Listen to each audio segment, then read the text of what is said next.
Welcome back. I'm Richard Hasno, and I'm your host for the Wisdom Inspired Life podcast and this Wisdom Inspired Life YouTube channel. Great to have you back. Well, this is another in my Advanced Wisdom series, where I share some fundamental and deep wisdom insights from some of the most spiritually advanced wisdom teachers and leaders. Everyone that I'm going to be sharing in this series is a God-realized, enlightened teacher. And for this particular episode, I'm going to be sharing with you wisdom from Paramahansa Yogananda, broadly acknowledged as an avatar, enlightened, God-realized, however you want to describe it, founder of the Self-Realization Fellowship, my beloved guru, author of the book Autobiography of a Yogi, and even though he passed back in 1952, it continues to be one of the top sellers in the spirituality category at Amazon. And as a little side thing I've shared with you previously about this book, Steve Jobs had only one book on his iPad, and it was Autobiography of a Yogi. And according to his biography, he read Autobiography of a Yogi at least once every year after college. Okay. And for this particular episode and a few others, I'll be drawing direct quotes from Yogananda's book, God Talks with Arjuna, the Bhagavad Gita, the Royal Science of God Realization, in which he provides insights and clarifications and great understanding of the Bhagavad Gita, which is, to my experience, one of the greatest wisdom texts available to us on the planet today, along with the Bible that Yogananda has also elaborated on. So I'm going to be sharing with some direct quotes there with you. In the previous episode, if you listen to that to this one, I talked about the challenges and battles that go on, and we're going to continue that theme here, because there are three major wisdom battles that we fight when looked at from a particular way. The first, and we need to win each of these and soundly, the first is the material and moral struggle between good and evil, right and wrong, action on the sensory plane, our senses, our five senses, okay?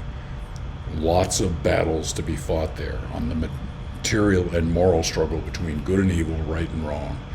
Our senses can lead us to greed and indulgence and make decisions that are very self-serving to the ego and all that sort of stuff. And this is a battle that the vast majority of people face on not only a daily basis, but a moment-to-moment sort of basis. And it, quite frankly, continues even when you get further along the spiritual path, even though, as you advance, you come to see these battles and the fact that you have choices.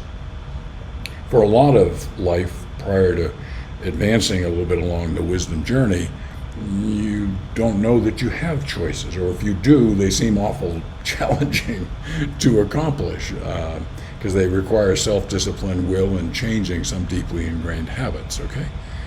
So overcoming battles with on the sensory plane that can lead us to good and evil, right and wrong, it's tough, no doubt about it. The second battle is the psychological war waged in yoga meditation on the cerebral spinal plane. Later episodes, I'll probably go into the great importance of the cerebral spinal plane on in the physical aspect of it. But the psychological war waged in yoga meditation, okay, so it's psychological, it's yoga meditation, between mental tendencies and inclinations, pulling the life and consciousness outward toward matter, and the pure discriminative tendencies of Buddha intelligence drawing the life and consciousness inward towards the soul. Put another way, it's living a life that is completely focused on the outside world. What's going on, people coming and going, senses, what we see, what we experience, it's all out here, okay? And for the many people, that's how they live. What comes into their life, they react and deal with it. But the journey to a wisdom-inspired life leads to shifting the focus from our outward world to bringing the focus inwardly. It's a major, major shift to the point that the focus becomes exclusively focused on the inner experience. Now, for many of you listening to that, that sounds like, wow, is that possible? I can't speak personally to that being possible for extended periods of time. I can talk, as I've experienced and progressed in my own journey, that there are periods of time that I try to lengthen out more and more where the focus is exclusively inward. Okay? Open your eyes and the sensory thing in your ears, then it just comes rushing back at you. But just understand, the second major battle we need to fight is shifting our focus from the external world to bringing our focus to our inner world, and ultimately exclusively to that inner world. Okay? The third battle is fought on the spiritual front, in deeper yoga meditation, on the cerebral plane. Remember we talked about the spinal plane before. To overcome the lower states of consciousness and dissolve all egoty. Dissolve our ego. One of my major affirmations every day is, I let go of my ego.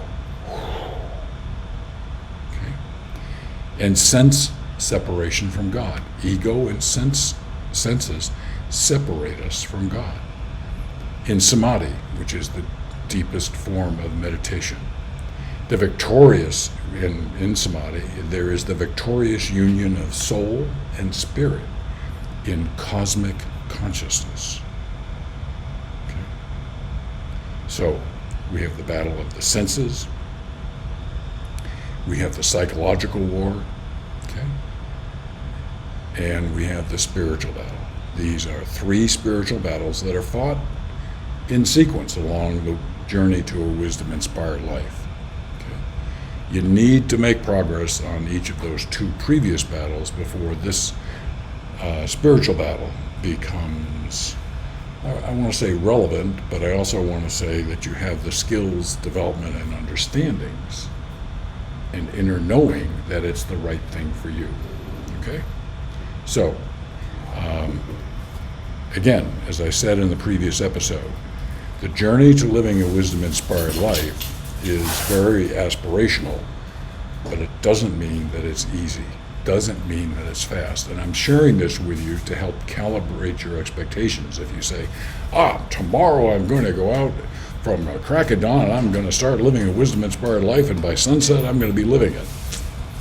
I wish that were the case for you, but if it's not, just realize that this is a longer experience. But it is where we are destined to go, not necessarily in this lifetime, but for some of us, yes, but longer, many lifetimes after this too. But beginning the battle and beginning the journey now pays great dividends, both immediately and, more importantly, longer term. Okay, a lot there to digest. As always, you can go to mywisdominspiredlife.com, learn a bit more about what's going on. You can listen to the Wisdom Inspired Life podcast, have a great player there. But you can also listen to it on Apple, Spotify, Google Play, and wherever you listen to podcasts. As you know, I'm on a journey, and I really appreciate you being part of this journey today. And I look forward to continuing this journey with you.